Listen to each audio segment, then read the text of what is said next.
And then first give a shout out. It's his birthday today. Jimmy Buffett over there, Mike Dobbs. Cheeseburger in Paradise, Bono Compliano, Mike Dobbs. We are here. That was for the Congressman. That was for Richie. We're here at what I always say, the house that Neil built, Union Station. And once again, our Congressman, our friend Richie Nea, delivers for his district, especially the city of Springfield. This is a very, very healthy amount of monetary assets coming here to the city of Springfield and Western Mass to help out the PVTA. You know, we've had a lot of frontline heroes dealing with this COVID-19 and coronavirus. And some are unsung, like the bus drivers and PVTA, the staff and administration, who day in and day out have been providing vital transportation to people in need and to our workforce. And as we continue to defeat, and we will defeat this COVID-19, money is desperately needed to deal with PPEs and workforce development salaries and cleaning supplies and things to make the PVTA continue to flow, as it's doing very extremely well with Administrator Sandra Sheehan. So it's a pleasure and an honor to be here. Again, you can always count on Richie. Once a mayor, always the heart of a mayor, and he continues to deliver. And even though he is the chairman, powerful chairman of the House Ways and Means, he never forgets his district. He never forgets his home with the city of Springfield. So without further ado, to make this really big announcement is our Congressman, our friend, Richie Nea. Thanks, Mayor. Thanks, Mr. Mayor. So this is an example of what we did in the CARES Act. The Ways and Means Committee wrote much of that legislation, including the money for our area hospitals, the job retention tax credit, and note today, $500 billion has now been loaned out to small and medium-sized businesses across the country with the Paycheck Protection Act. And I believe it's only slightly more than a week ago that legislation that I helped to author as well, called the HEROES Act, was passed in the House of Representatives. So this is $36 million for the Pioneer Valley Transit Authority. And I know Administrator Sheehan is here today. We have almost made good on everything. And I want to just point something out that I think is easily lost sometimes in translation. When we travel around, the number of people that are standing at bus stops is a reminder of the dependency that they have on public transportation. So I remember when the PVTA was born, gives you a timeline, when the first office was upstairs from Johnson's bookstore on Main Street. And since that time, it has more than met its obligations and responsibilities to people across Western Massachusetts. Yesterday, I spent an hour with Speaker Pelosi and Peter DeFazio, who was the chairman of the House Public Works Committee, the Infrastructure Committee.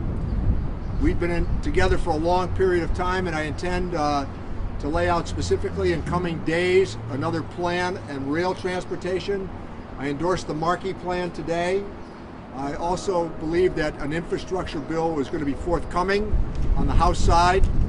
And despite, as you've noticed, with some of the commentary, in the end, these bills are passing by sizable majorities. So even stories as recently as this morning about what's going to be necessary, as Moody's has dictated, that state and local revenues across the country are going to decline, Mr. Mayor, as you highlighted to me in conversation, by up to 20 to 25%.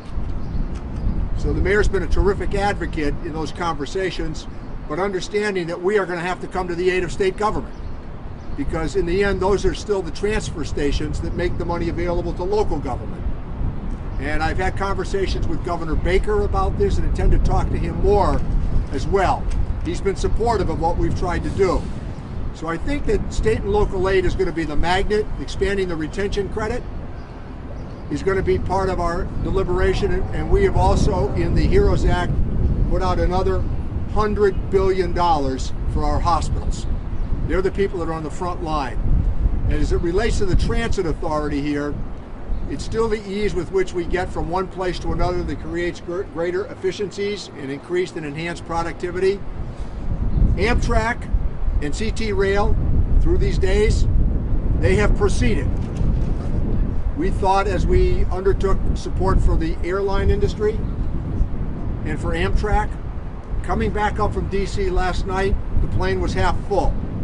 So people are starting to move back in the direction of using airline travel. I hear that train every morning from my house on time, every morning, and every evening, I might add. And again, this is the epicenter, the transportation hub of Western Massachusetts. So all of these things that we're witnessing here, I think, are part of essential services. And I know that Administrator Sheehan, in the course of these conversations, has been a terrific advocate for what it is that we've tried to do. So, Madam Administrator, go ahead. Thank you. Good afternoon. PVTA is very pleased to be awarded funds from FTA through the CARES Act. Funding has been provided to support capital and operating expenses to prevent, prepare for, and respond to COVID. I want to thank everyone that had a role in securing this transit fund, especially Congressman Nea, who is such a big proponent of transportation in our region, as well as Senator Markey, Senator Warren, and Congressman McGovern. PVTA is extremely grateful to continue to have their full support and that of the Mayor Sarno of the City of Springfield. PVTA has been providing essential transportation services. The health and safety of our employees and passengers has been our main priority. These funds go a long way to ensure the protection of our workforce and passengers. PVTA will also use these funds to offset operating expenses incurred to maintain transit services during the pandemic, including any leave for transportation personnel. As the Congressman mentioned, these funds will also allow PVTA to continue to maintain transit service as it responds to operating and capital expenses for the upcoming years. I want to take this opportunity, if I may, to acknowledge the efforts of our operators, both fixed route and paratransit, who have shown so much courage during these challenging times. Their dedication to their jobs, to do it well in the midst of so much adversity, and the teamwork of the maintenance staff to make sure the drivers and passengers have the safest vehicles possible. They take their role seriously as essential employees. They are our PVTA heroes. Thank you. I don't know if there's any questions of the Congressman. Is there more money for transit agencies in the heroes? There is. Yes, there is. And where is that legislation in the process? You talked a little bit Well, I noticed that Senator McConnell, despite his opening position, has softened it in recent days. He's pretty much adopted the same language based upon the proposals that we've come up with, only to say later on, we're going to have to do these things. So he has already begun, I think, to soften his position in opposition to the HEROES Act. If you notice, he said that we're going to have to do something for state and local governments, and we think that's the opportunity to create a new path to getting a lot of these other things done that we want. The magnet. The magnet, yes. I'm good at the magnet stuff. Bipartisan. Yeah, I mean, I think even despite all the conversation you heard about the CARES Act, it passed 388-5 in the House of Representatives. I mean, you'd be hard pressed to get 388 members of the House today to agree on the weather. We got 388 votes for it. And it was bipartisan, and remember, the opening statements were the same as they are with the HEROES Act. So with the HEROES Act, we're going to do this again. I mean, the Europeans, you can see right now with European Union, they're headed in this direction. The whole idea was liquidity in the system, keeping money flowing. And people at the bottom and in the middle of the economic system, they're going to need another $1,200. $2,400 for joint filers under $150,000. You're going to have to do this. This is just economic reality.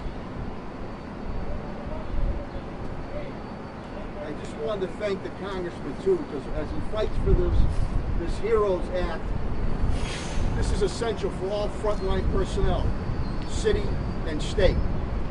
These budget holes that have been created, we manage our budgets very efficiently. But now with this unprecedented pandemic, COVID-19, we've had to expend millions and millions of dollars to make sure that we're there for our residents and our business community. So I can't say enough about Congressman Nea to continue to push this HEROES Act and negotiate with Senator McConnell, because I feel as that this is bipartisan, whether you're Republican, Democrat, or Independent. This is about people that are on the front lines, police, fire, DPW, you name it, out there. And that's why I always say, once a mayor, always the heart of the mayor. He understands how it operates, and we're very lucky to have him as the chair of Ways and Means. So that's going to help out tremendously with my FY21, FY22, FY23 budgets. So this is not extra found money. This is money to fill a gap for what we had to, and our responsibility to provide for our residents and for our business community. Their number one priority, and that's been Congressman Nea's number one priority for his district, Springfield, and the whole country, to tell you the truth. Thanks, Mr. Mayor. Anybody from the surrounding